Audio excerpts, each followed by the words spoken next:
Episode 146, Mike Siegel. Mike Siegel is a comedian, TV host, and podcaster. He hosts one of my favorite podcasts, Travel Tales with Mike Siegel.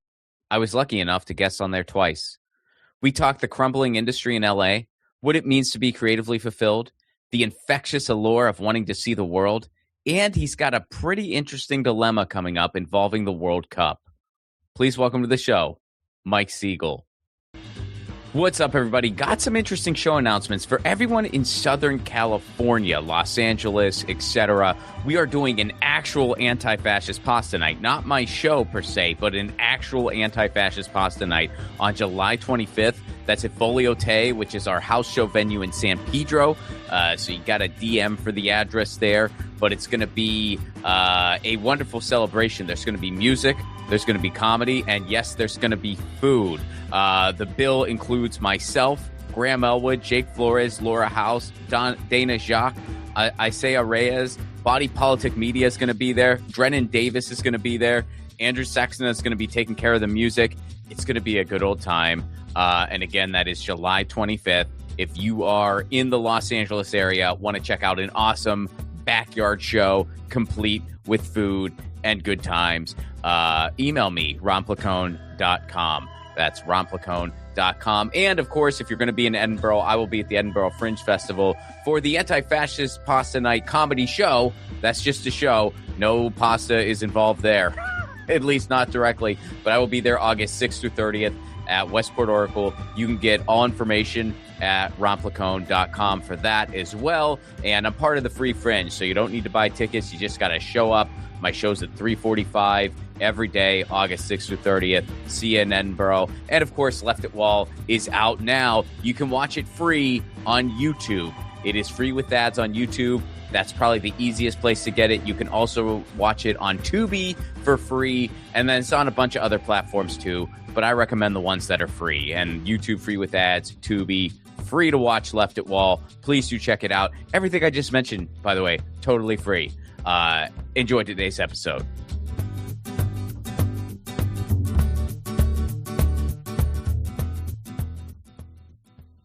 Mike Siegel, how are you, buddy? Great to see you, Ron. I'm doing good. So I always like to start at the beginning with these. So I want to get like a quick Mike Siegel history. So where are you from originally? From Chicago. I was born in Wisconsin, and then outside of Milwaukee. And then when I was about 4, we moved to Chicago area, and I was raised there. And then after college, I was living in the city in Chicago. And about a year, I was a sports writer for a little local newspaper chain out of college. I think I was making a whopping $15,000 a year. Did you play sports, or what was? Yeah, my whole life. I mean, I did not like, up and through high school and stuff. But, not after that. But I was just, I studied journalism and that kind of stuff. And so that was the good job I could get, making nothing, so I was tending bar, waiting tables at night, just trying to figure it out. And then about a year of just doing that, I realized I gotta find something. I really got to this isn't going to be it, because my friends were already starting to maybe I'll just marry this girl. And I was like, man, I wanted something else. And I've summoned up the nerve one night to do an open mic. I had always loved. What made you want to do it? You know what? I had always loved stand-up. I mean, all comedy, but, just from growing up, I was that kid who, we loved Steve Martin, but I was already off doing, watching Monty Python and getting into that. I was way into even as early on as Mad Magazine, I guess would be my first intro to satire and sarcasm and a lot of things, it just, I don't think Mad gets enough credit for people of our generation that was really introduced us to humor writing and that kind of thing. And albums, my dad, looking back now, for what Cosby is now. But at the time, he was huge. And that was my dad's favorite. He wasn't a funny guy, but my dad liked Cosby. And so once I found that out, I would buy albums to give to my dad for Christmas or whatever. And he would listen to them once, and then I would just devour them. and Richard Pryor was another huge one. I would just listen to these things over and over and over again. And so it wasn't until later, I never saw live comedy, I think, until college. And one of the first guys I saw was Leno, came to my college my freshman year. And it was great. Now you can see him every week if you want. Yeah, right down the street from where I live. He's still there every Sunday, Comedy Magic Club. But and then any chance I could get to see live comedy, I jumped all over it. And then when I got to be 21 and could go to comedy clubs, that was it. And so I would go. But growing up and in the Midwest, and I think in my background, I didn't know anybody in show business. I didn't know you could do it. I didn't know it was open to anybody. I thought you had to live in New York or LA and there was some kind of inside track, or I don't know. It was just like, I didn't know you could just do it. And then it wasn't until I got old enough. And so this was like early 90s, the tail end of the comedy boom. And there were clubs everywhere. And by this point, especially during the week, they were just giving free tickets away, just to, papering the rooms, just trying to get people in. And I would go, and that's when I saw bad comedy, really, for the first time. And you could gotcha. Oh, wait a minute. This guy's like my age. He's from here. He's up there doing it. He sucks. I bet I could go up there and do that. But I was not a performer. I was not in theater or doing any of that. I came from more of a writing background. So to walk on stage the first time was really frightening. Probably the most frightening thing I ever did. And so I didn't tell anybody. I see these people doing like their first open mic, and they got their whole family out there, and then like all their coworkers and everybody they know. And I'm just like, man, I was way too afraid. It was because like, what if I was terrible? And then my friends would see me bomb and embarrass myself. And then it was like, that was too much. So I just went, I didn't tell anybody. I wrote jokes for like months and thinking I could, and then I just signed up and did an open mic. And it just went, there was probably like 5 people in the audience. It was like, I was one of the last ones to go on. How'd it go? It was a blur. It was like 3 to 5 minutes. And maybe I got a chuckle, and that was enough, but it was everything about it. It was the energy, the fear I had, the adrenaline, the hot light in your face. You're on stage up above higher, talking into a microphone that I barely held a microphone in my life, but it was I was like, wow. And then I met other comics that night and who were just like me, young, just comedy nerds. I couldn't talk to like my college friends or my high school friends or anything about like nerdy comedy. There's like 1 or 2 guys who were into it like me. We would listen to like Fireside and theater albums and, just crazy stuff. And you can't nerd out. But when you find your tribe, of people that can, we could have sat there all night into the night, and we did, just talking comedy, stand-ups, everything.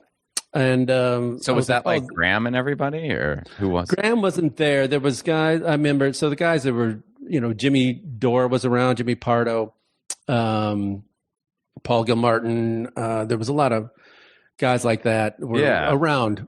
And my friend Pete Schwab, who I met my first night, and we're still friends to this day. Augie Smith, I think, was there. I think I met him. Augie Smith was in Chicago? He was there briefly. And that. I told him this story because there was a guy named Augie, because it's an interesting name, and I remembered it. So after I get off stage and I'm talking to these guys, my very first night, and I was like, wow, I'm talking with other comedians and these guys.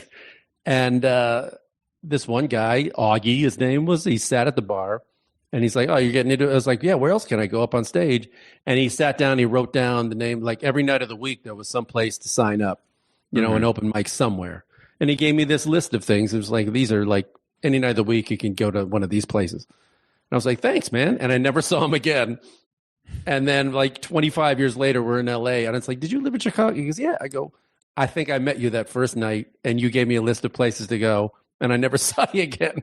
Because I think he moved quickly. I think it was, yeah. Yeah. Yeah, I didn't know he was ever there. I mean, because I remember he was living in the Northwest for a little while. Because like when I started in Seattle, he was like the big headliner in Portland, or one of the big headliners in Portland. Yeah, he wasn't there for long. I remember him leaving, but that's why I didn't see him again, because I pretty much knew all the Chicago guys. Yeah, and then just kind of snowballed like that. But once I did it that first time, I was like, oh, I'm going to go for this thing. And then everything else kind of like fell by the wayside. And I kept my day job at the paper for about a few years. And then by that time, I was like featuring enough on the road. I started doing colleges and things. I was like, okay, I'm gonna go for it. And I left my day job and haven't had one since. And it's been over 30 years. So it worked out okay. So when did did all you guys kind of go out to LA at the same time, or was there sort of one did it and then you kind of followed, and then when did TV hosting find its way into your world? So it's funny being in Chicago. There comes to the moment, and I'm probably in every other city other than New York and LA, where you have to decide, am I going? And everybody was pretty much going straight to LA because that's where TV and film was. And if you wanted to get on sitcoms or, get noticed or get a writing job in television or whatever it was all in LA. And everybody was, going at different times, but there seemed to be about right before, like maybe mid to late 20s. That was when you had to decide. So I had been doing it 5-6 years or something. And Chicago is a great place to start any kind of art thing because it's a very supportive community and it's big. So there's work to be had around. But it wasn't as competitive. Second City is the big animal in Chicago and improv is king there. So, at the time, I remember we would all hang out at the same bars, but I remember seeing all the Second City guys were there to like Mike Myers was around, wow. Horatio Sands. I used to see Tim Meadows and stuff in the bars. So if I had gone into Second City, if gone into improv instead of going stand up, my class would have been like Tina Fey and Amy Poehler and Conan, wow. I think was around then, Adam McKay, and they were all there. And I remember I interviewed for this TBS show that I hosted for many years. I did a lot of celebrity junkets. I interviewed Steve Carell a couple times. And both times the interview devolved into like the bars we used to hang out in Chicago. Because at the time he was teaching at Second City at the time. Oh, wow. And Colbert was there, all those guys, Amy Sedaris. And it was pretty wild. And it was great. And the UCB guys started. I started stand-up with Matt Walsh and Matt Besser, who were both two of the founders with Amy of UCB. Mm-hmm. And so they left UCB. Well, they formed UCB and Upright Citizens Brigade, for people who don't know what I'm talking. They moved to New York in like 96. I ended up moving to New York in 97. And they were already the buzz of the town. Like, it was amazing that New York, for all its history of SNL and theater, had no like improv scene. Wow. And so, I wouldn't have guessed that. In Chicago, there was an improv group on every corner. That's another reason Chicago was good, in the fact that, space was relatively cheap, like theater space. So if you wanted to open up, have your own like room and something like that, you could do it. And it wasn't very exclusive like it is in like Manhattan, for sure. Just rent on a space is really hard. Yeah. And so they were already the buzz by the time I got there. Anyway, yeah, we always had to decide, are you going to make the move? Because there were a lot of guys who were really, really funny, and they either left and came back or they just never left. Boston has this too. Any big kind of city too. There's like those old timers who they're really, really funny and they crush, but they never left. Mm-hmm. And you know what? They can make a good living. There was enough to make a living. And at the time in Chicago, they were you could still, even acting, you could make commercial work and industrial films. You could do a steady, you could have a middle-class life and do it. Mm-hmm. But if you want to, take it to the next level, you usually have to leave. So yeah, people were leaving, and it came to about 6 years in, I was ready to go. And I thought I'd go right to LA, but my old roommate at the time went to New York, and I went to visit him for a month. And I was just like, I went to visit him for a couple of weeks, and he was living like right in the Village. Mm-hmm. And it was like in 10th and University, and it was just like so much fun. And I never saw myself living in there in New York, but I was like, you know what, for a life experience. And also it was better for clubs. You know, live entertainment and club work, New York is much better stand-up town for that. There was a lot more stage time. And I was doing a lot of colleges at the time. And there's so many colleges I was doing a lot of Midwest and East Coast. So it's just like, why not? So my plan was to go there for like a year or two. And if I hated it, I could always just go to LA then. But I just wanted the life experience. And I'm so glad I did, because it was, you know, I think everybody should, I always say this about young people, like every American kid should live in New York for a year, almost like the Peace Corps. Yeah. It's a great training for travel around the world. It's the closest thing to an international city you're going to get. And it teaches you to take public transportation. It teaches you to live around diversity. And it teaches you, the second you're on the sidewalk, 8 different languages around you. Yeah. And you realize it, and it just gives you that street smarts. And you might hate it, but half the people are going to love it, and it's going to change their world. The energy is just so infectious in that city. Yeah. And there really is nothing like it. And man, if you're young and in your 20s, everybody's single. It's open all night.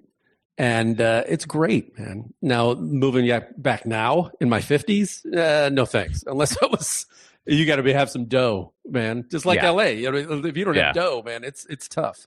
Mm-hmm. But man, in your 20s, when you can live in a closet or have roommates and you're out all night performing and doing, or if you're a nightclubber, if you're just anything is right outside your doorstep, and it's just exciting. It's exciting. And so I recommend everybody to do it. You don't have to stay, but just do it. Just try it. Yeah. And give it a year, because the first few months are just jarring. You know, you got to get used to the pace, and just get your wits about you. You're going to get lost in the train. It's going to happen. And you just got to plow through it. But after a year, you're either in or you're out. And so then what made you decide to go to LA then? Like if you were taking New York, like it was going okay. And then I got my first agent and a manager. And then I ended up getting my first TV hosting gig. I was on VH1. I was a VJ when they had those.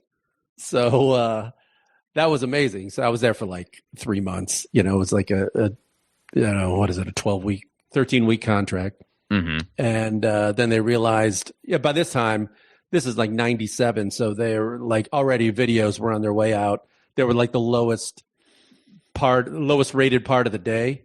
Mm-hmm. So I was on in the morning, like 9 to 10, while like housewives were on treadmills watching the top 10 videos of but it was great training. And then I ended up doing the Montreal Comedy Festival. I was a new face on that. And Dora was actually a new face on that. Oh, yeah. That year as well. Yeah, there was a few other. I'm trying to think who else was. Alonzo Bowden, I remember, was. Oh, wow. Yeah. Part of that. Gary Valentine. There was I got the flyer at the program somewhere. But I ended up getting like a network deal out of that. I went to LA and took meetings, and I got a little deal, which was enough for me to move out.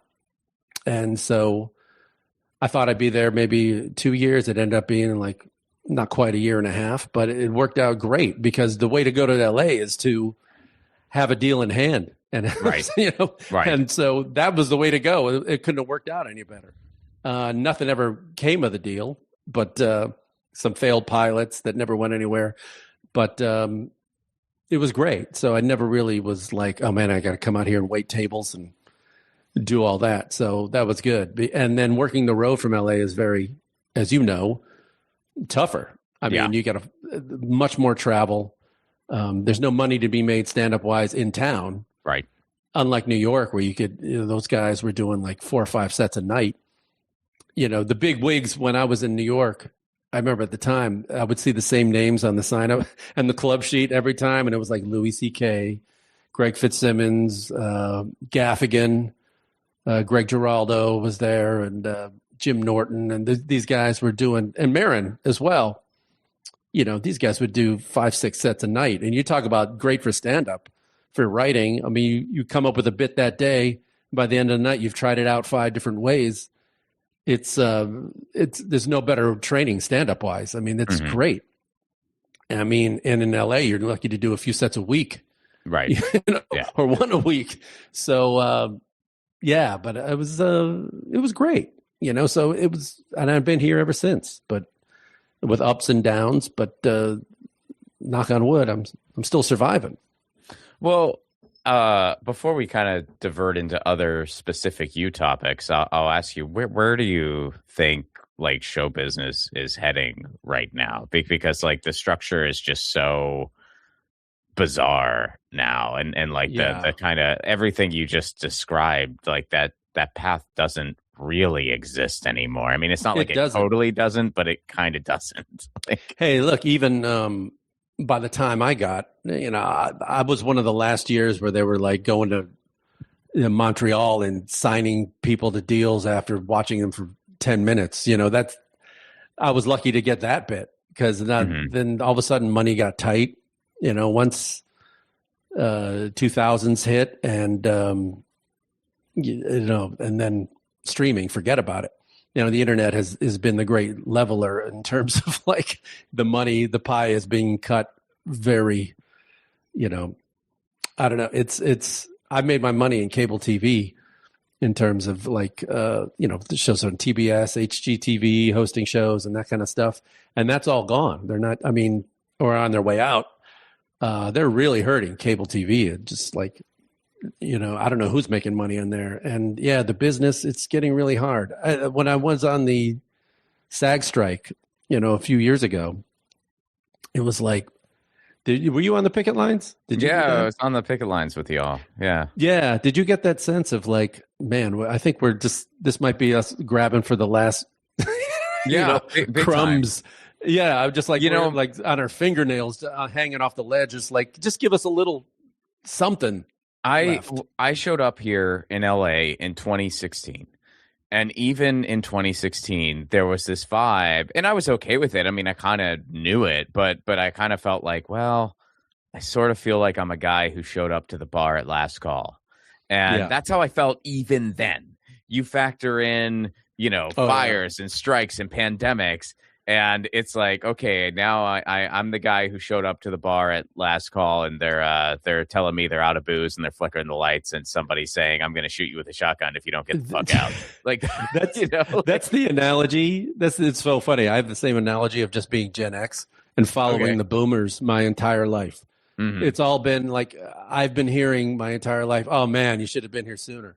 Yeah. Like, I got into comedy in like 1990 at the tail end of the comedy boom, right? And there was clubs everywhere, and I had to listen to these older guys that I was opening for tell these stories about the 80s of just they would sit there and one morning just, make their calls and fill in 6 months of work, and get paid in cash and cocaine and getting flown around the country as a middle act for all this money.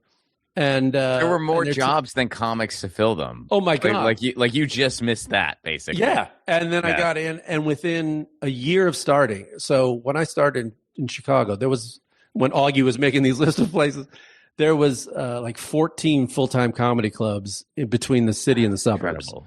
And within 2 years, it was down to about 5. Mm-hmm. And with 2 years after that, there was about 3 left. And so... And then you sit there and listen to it. And it's just like, and again, then I finally start making money, and then, okay, I'm going to save it. And then like, I'm going to open up an investment account, .com, crash, boom. And then I finally get, well, you could, oh man, you should have been here sooner. Yeah, I guess I should have. And and then I finally buy a house, save enough. I can finally buy a house. And when do I buy it? Like 2006. 2 years later, boom. And every boomer, oh man, you should have gotten it sooner. It was, yeah, I guess I should have. And then it's just been a whole lifetime of that. And then we're going to go collect Social Security, and they're going to go, oh yeah, we spent that. Sorry, you should have been here 10 years ago. Yeah, I guess I should have. I should have. No kidding. I mean, and I think at the end of the day, it's like it just keeps getting worse, because I look at, as a millennial, like we kind of look at Gen X and be like, man, I wish we could have had some of what they have, but they certainly had a lot less than the boomers did.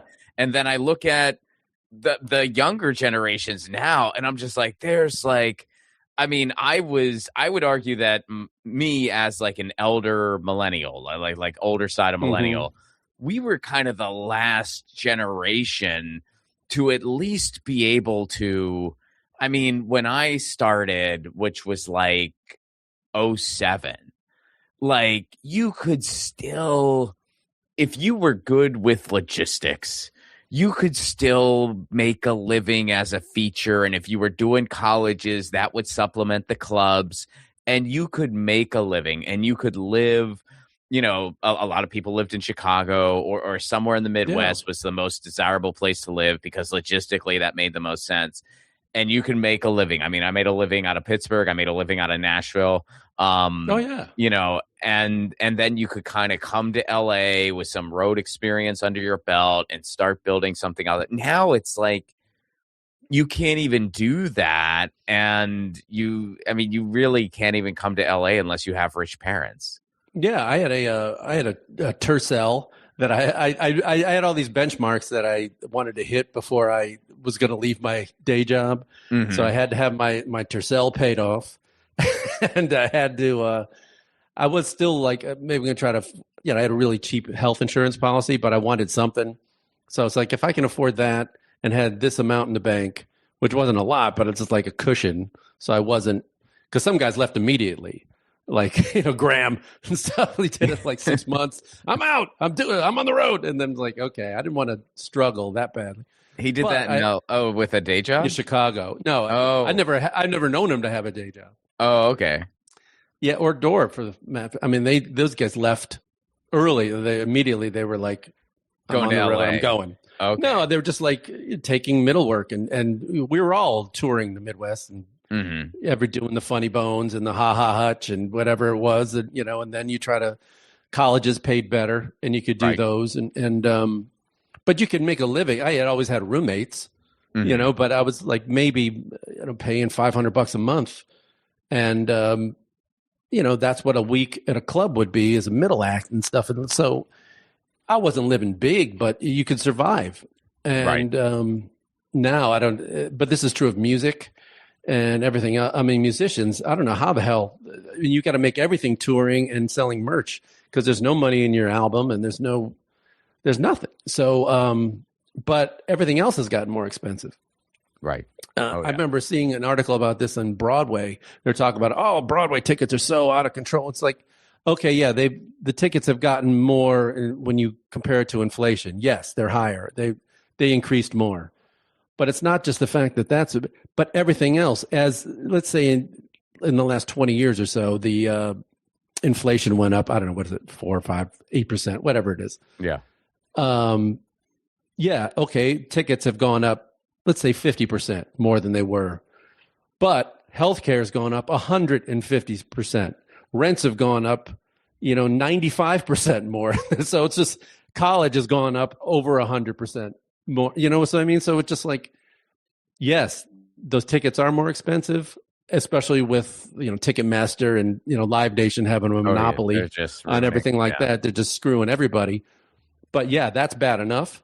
But the problem is the cost of everything else has gone way higher up. So just to survive, something's got to give. So people are going to go to the theater less. It's really going to go out less.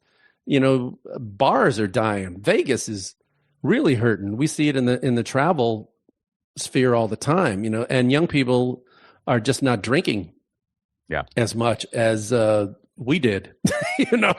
They just, A, it's the price, and B, they're just not big drinkers. I guess it's the culture.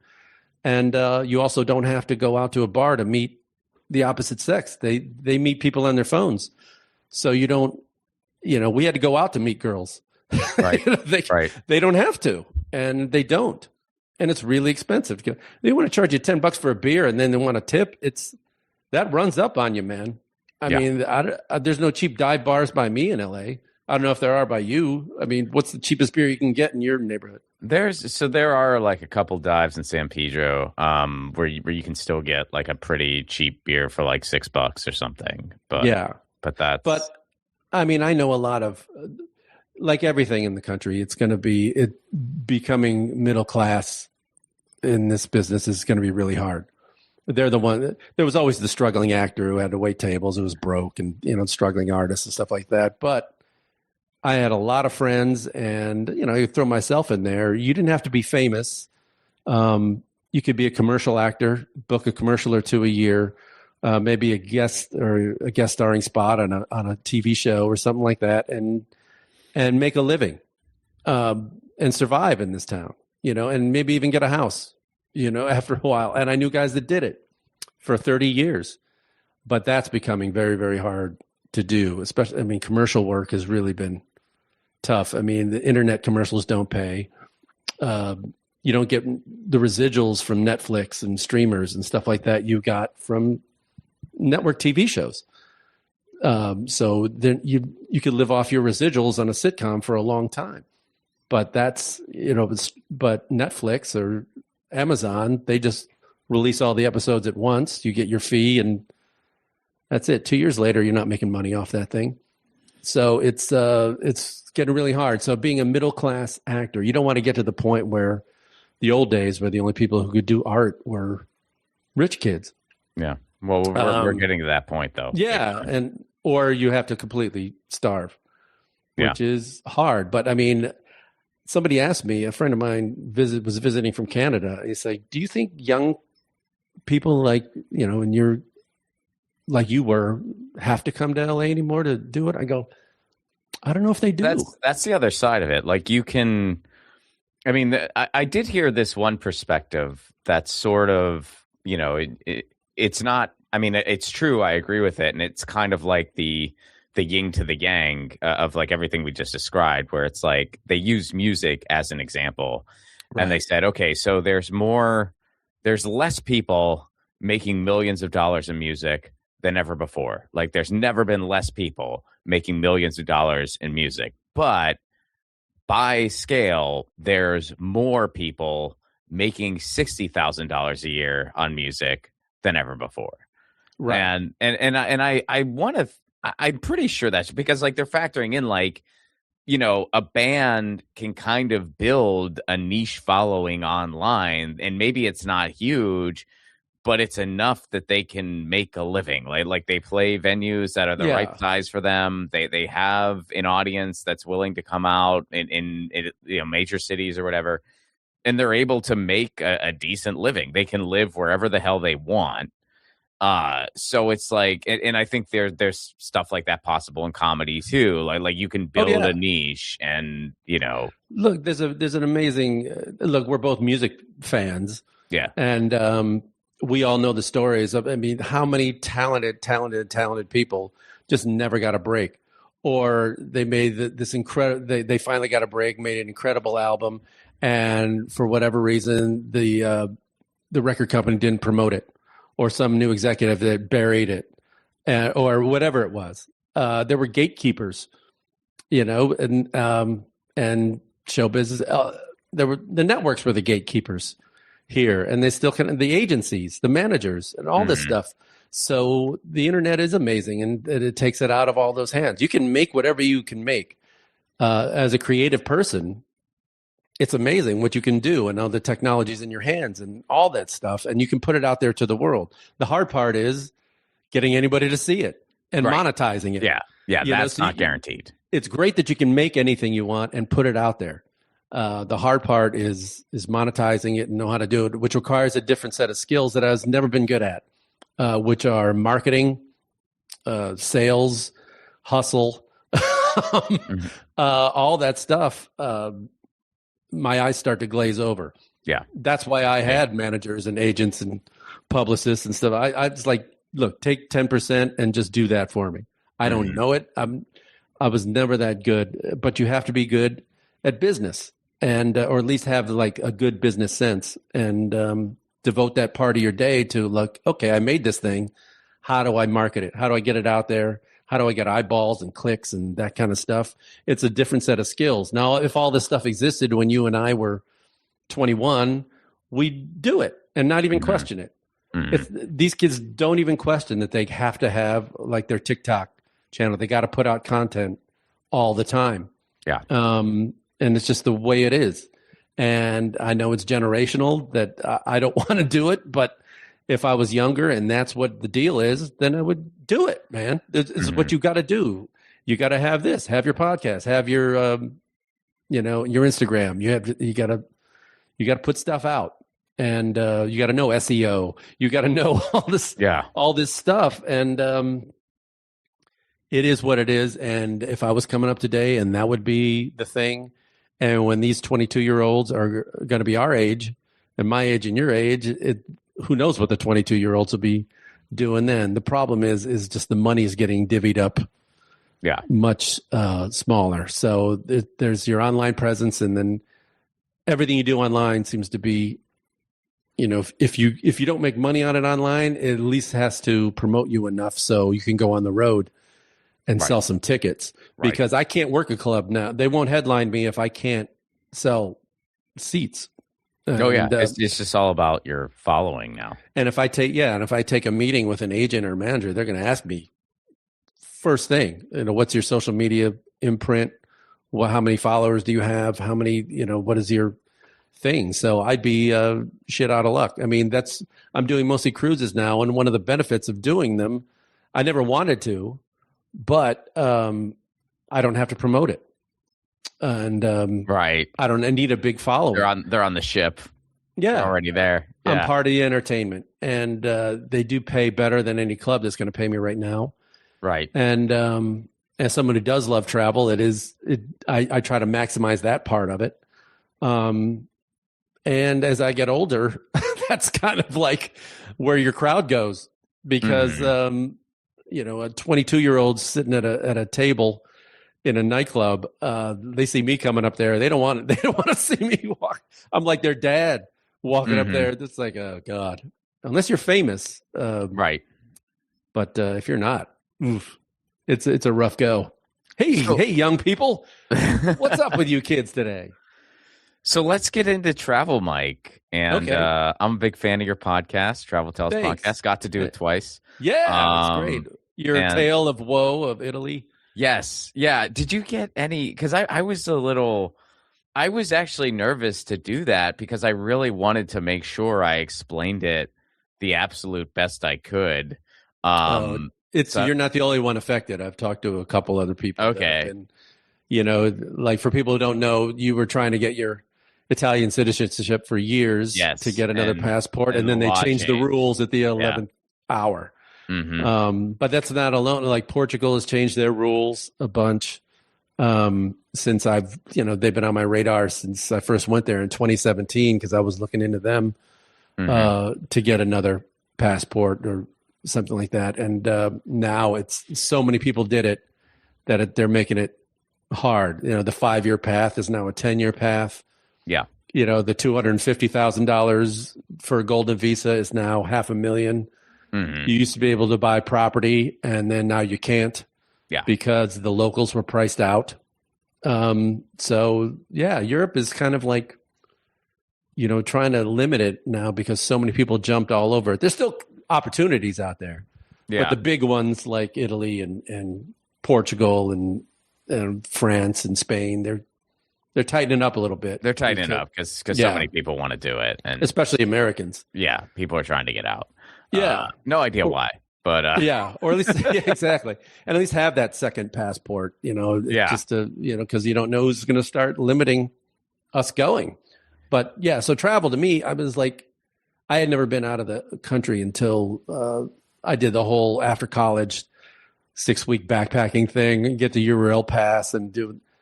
And it just blew me away. It just it blew the top of my head off, and going, oh, wait a minute. There's a whole other world out here. There's different ways to live.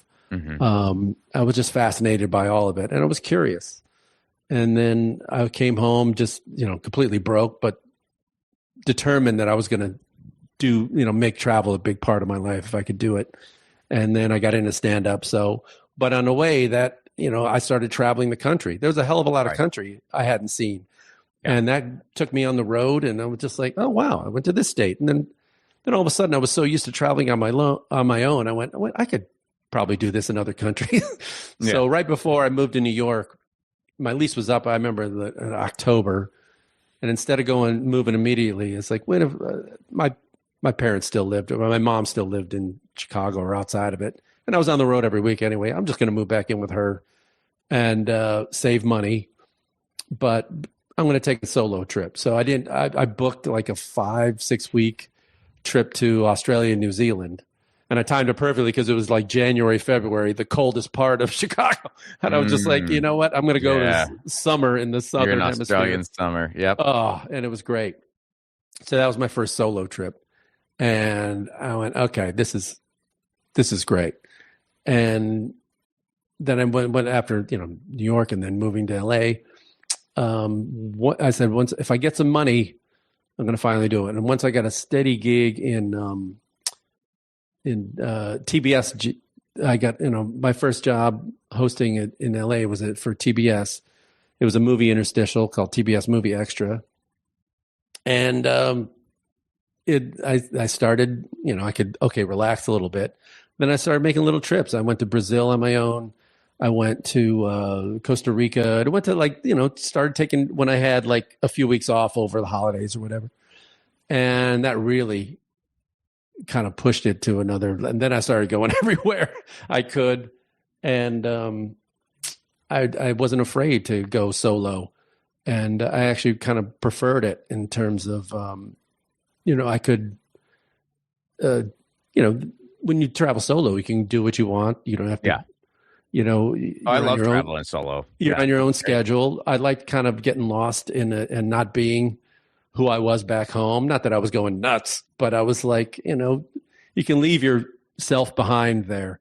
And every so often, just like, it's nice to step out of your life and just kind of like, and it would change my perspective. I'd look back and go, when I get back home, I'm going to do less of this and maybe try to do a little more of this.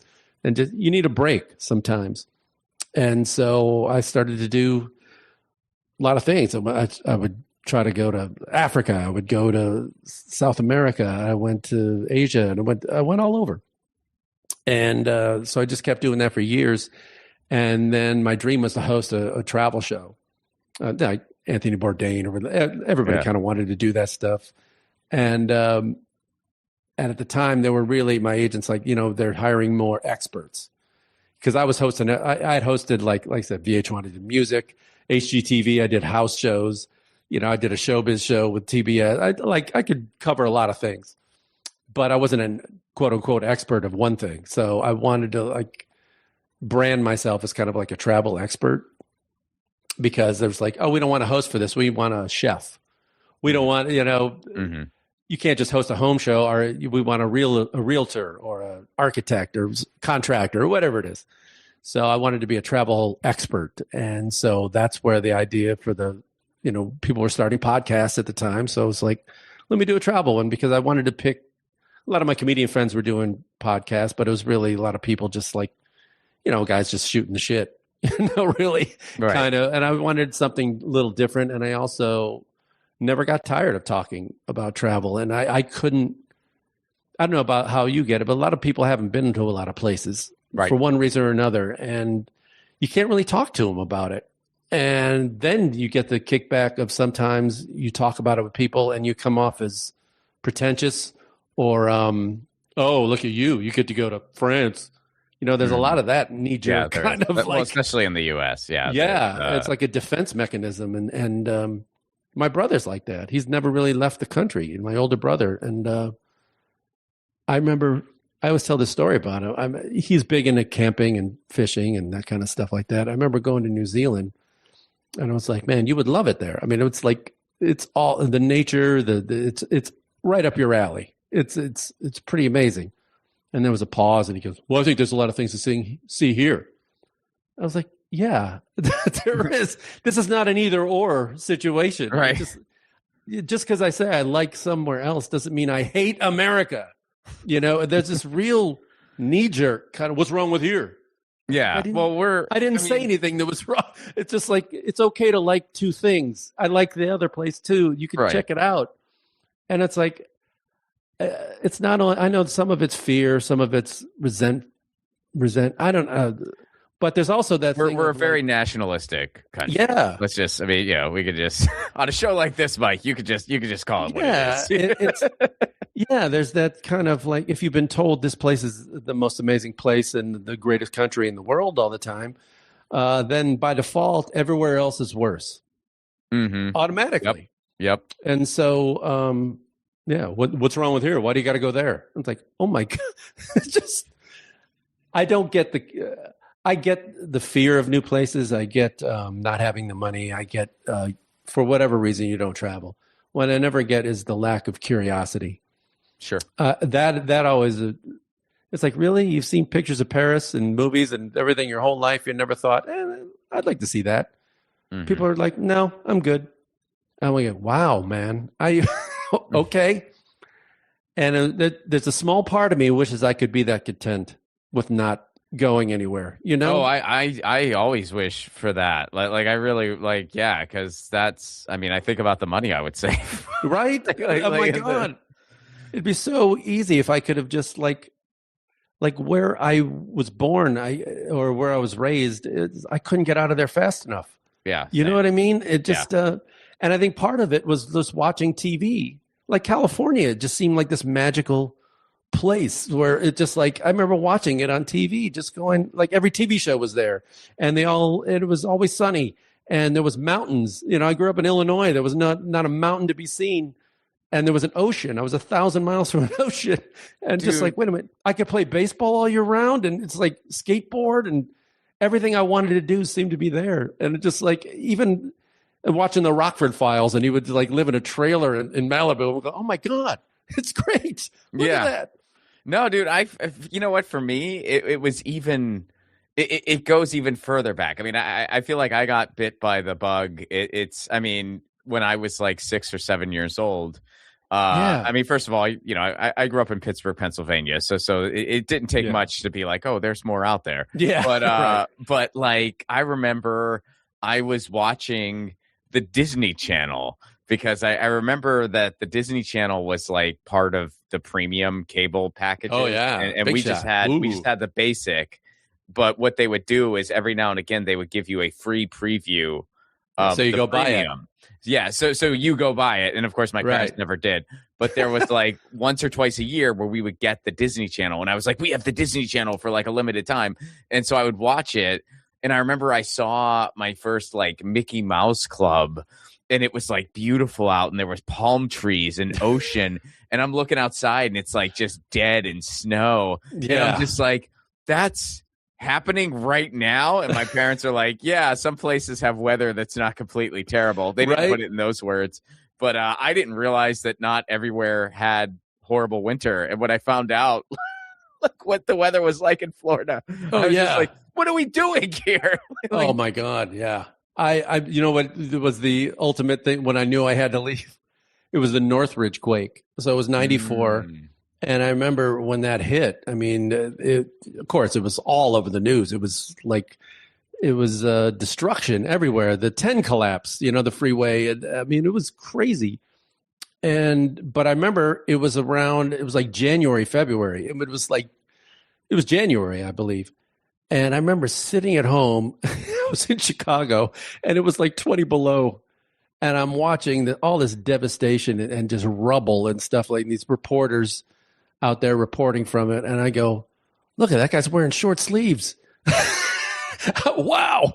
It's like, yeah, but look at the rubble behind him. It's like, I know, but it's like, it's sunny, and look, it's January, and it looks great. It's like, it doesn't look great. It's like death and destruction. I go, yeah, but it's still, it's still sunny because I'm dying here. It's gray and freezing.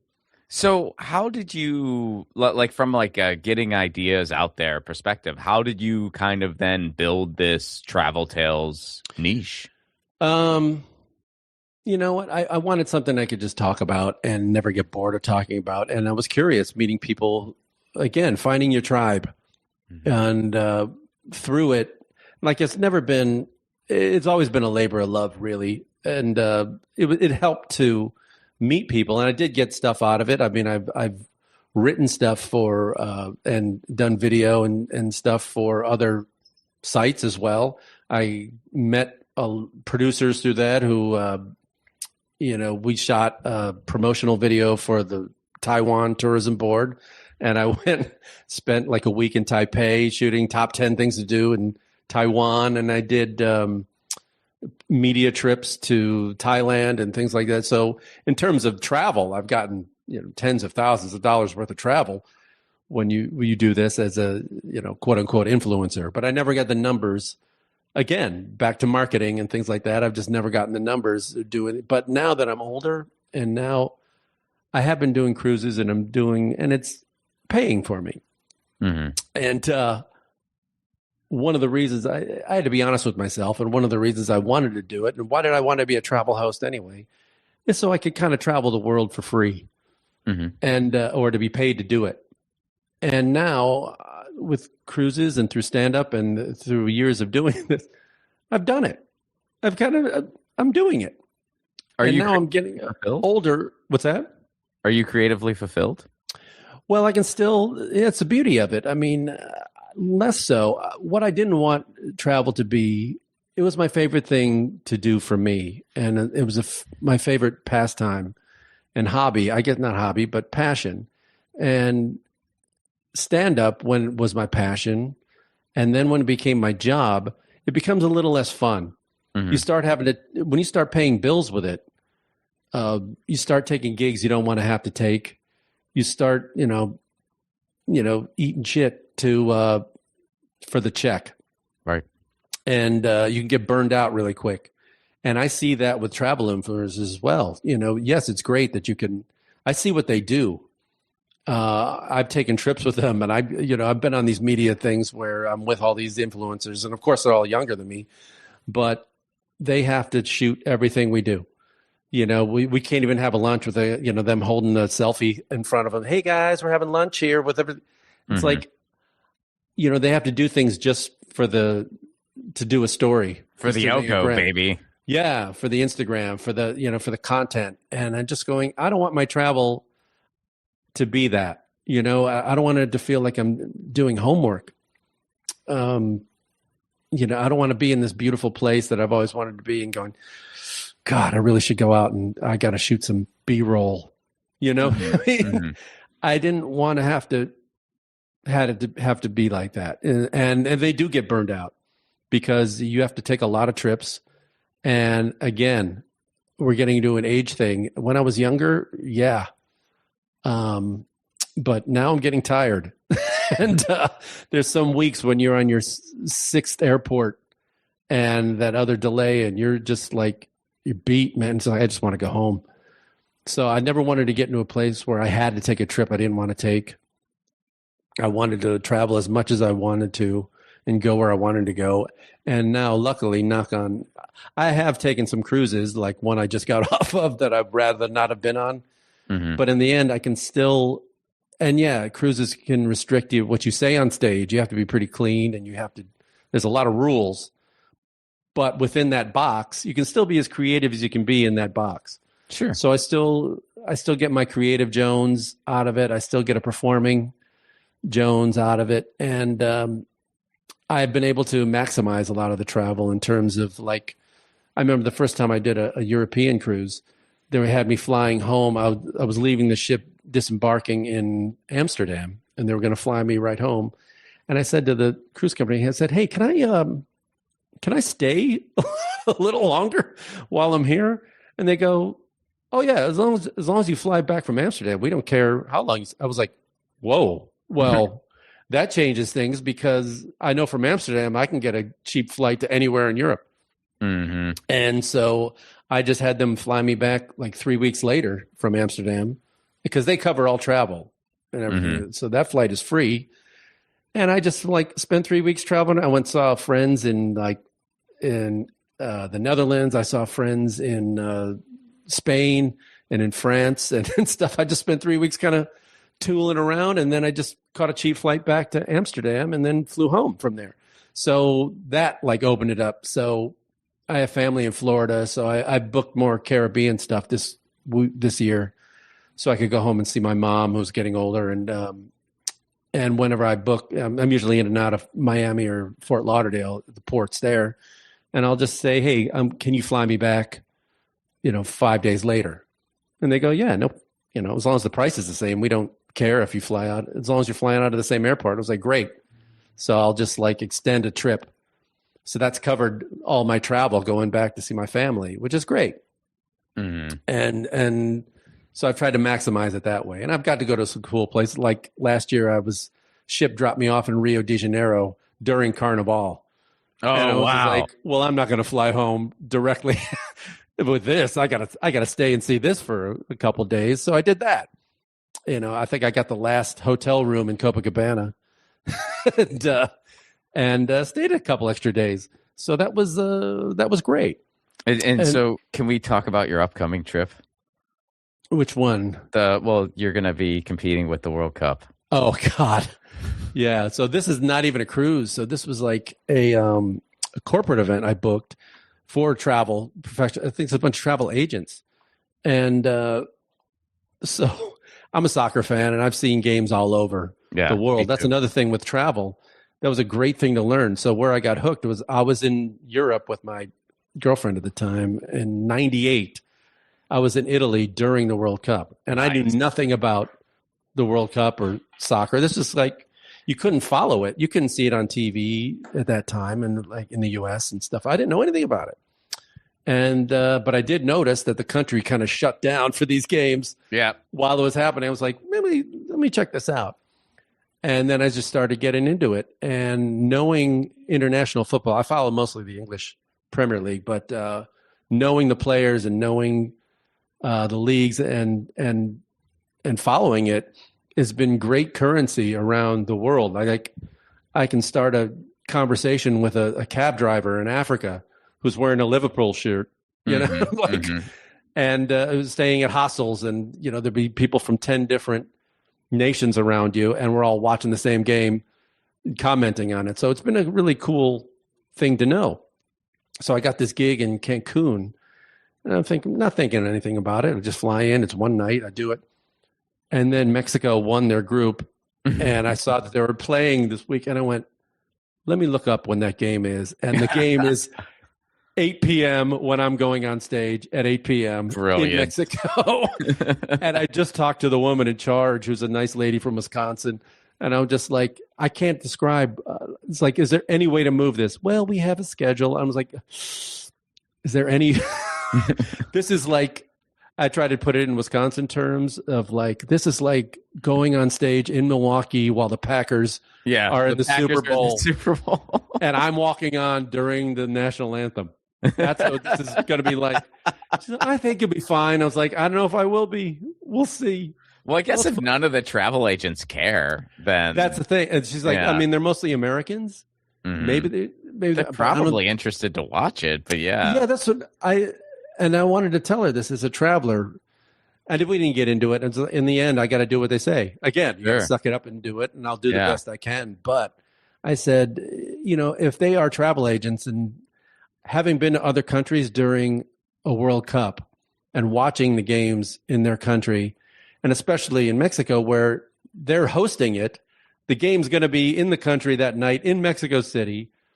To be there and watch the home country during a World Cup in that country is a pretty unique experience. And I think your guests would want to join in. I mean, there's going to be, I was just in Cozumel this past week. Yeah. And they had a screen set up in the town square where everybody goes and watches the games every night. I mean, it's like, it's kind of a unique experience that I think your guests would want to enjoy. Who wants to sit there and listen to me blab about, my little jokes while people are screaming and hooping and hollering outside? I'm just like, I'd want to see the party. So I'm trying to get her to move it up an hour. I'm like, can we just move it up an hour or two and in time for the games?